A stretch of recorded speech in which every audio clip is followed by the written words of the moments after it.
Hey everyone, have you ever looked at those perfect, juicy strawberries grown without any soil and wondered, how do they do that? Well, a huge piece of that puzzle is their custom plant food. Today, we're going to break down the whole process of creating what's called an AB nutrient solution. I promise, by the end of this, you'll get the chemistry and the hands-on steps to feed your berries exactly what they need. All right, let's dive right in by tackling a question that honestly trips up almost everyone when they're starting out. It seems so obvious, doesn't it? Just get a bucket, dump all the different nutrient powders in, add water, give it a stir, and you're good to go. It would make life so much easier. But if you actually try that, it's a recipe for total failure. The whole reason boils down to one simple but super important chemical reaction: precipitation. And no, I'm not talking about rain. In chemistry, precipitation is what happens when dissolved stuff reacts and forms a solid. Basically, the nutrients clump together, forming these tiny, useless particles that your plant's roots just can't absorb. And here are the main troublemakers. You see, when a high concentration of calcium nitrate gets anywhere near phosphates or sulfates, they react almost instantly. They literally lock together to form calcium phosphate. All those expensive, carefully chosen nutrients, they're now completely unavailable, just sitting at the bottom of the tank, totally useless to your plants. So how in the world do growers get around this? Well, they use a really clever system to keep these reactive ingredients safely apart until the very last moment. And the solution is brilliantly simple: two separate tanks, which we call Tank A and Tank B. The rule of thumb is easy to remember. Tank A is basically the calcium tank. It holds all our calcium nitrate, plus most of the trace microelements. Tank B then becomes the phosphate and sulfate tank, holding everything that would cause trouble with the calcium. By keeping them separate, there's just no chance for that precipitation to happen. And you know, this separation isn't just a random guess. It's pure chemistry.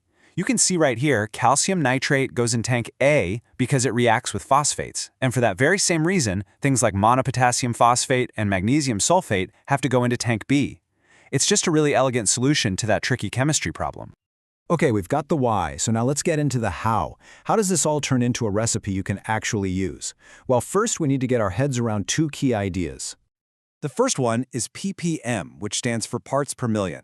The easiest way to think about this is that ppm is your goal. It's the final strength of each individual nutrient that your plant's roots will actually drink up. Every plant, whether it's a strawberry or a blueberry, has its own perfect ppm recipe for things like nitrogen, potassium, and calcium. Now let's be real. Nobody wants to be weighing out tiny amounts of these minerals every single day. That would be a nightmare. So, to make life easier, we create a super concentrated liquid called a stock solution. The concentration factor just tells us how strong that stock is. A 100x factor is super common, and all it means is that 1 liter of our stock solution will make 100 liters of the final plant food. All right, that's enough theory. Let's get our hands dirty, so to speak, and walk through a real-world example, mixing up the perfect A and B stock solutions for some delicious strawberries. Here we go. This is the recipe for just 1 liter of our Tank A stock. Take a look at the amounts. We've got a good amount of calcium nitrate in there. That's our main source of calcium. But then look at the tiny, really precise amounts of the microelements like iron and manganese. All of these get carefully dissolved into 1 liter of water. And here's the recipe for Tank B. So what's the first thing you notice? Yep, absolutely zero calcium. Instead, this tank has all our potassium, phosphate, and magnesium sources. These weights are calculated so that when we dilute both our A and B stocks by that 100x factor, we hit those perfect target ppms that strawberries just love. Okay, so you've carefully mixed your two concentrated stock solutions, Tank A and Tank B. The final mixing step is pretty simple, but listen up, because the order you do it in is absolutely critical. So let's say we're making 100 liters of our final mix. You'd start with most of the water, like 98 liters. First, and this is the important part, you add your Tank A concentrate and stir it in really well. Only after it's fully mixed do you add the Tank B concentrate. This order is non-negotiable. Why? Because by adding each concentrate to a huge volume of water, you dilute it so much that the minerals can't react. If you mix the concentrates together directly, bam! You'd get that exact precipitation we've worked so hard to avoid. And for the final step, you have to check your work. You can't just mix and forget.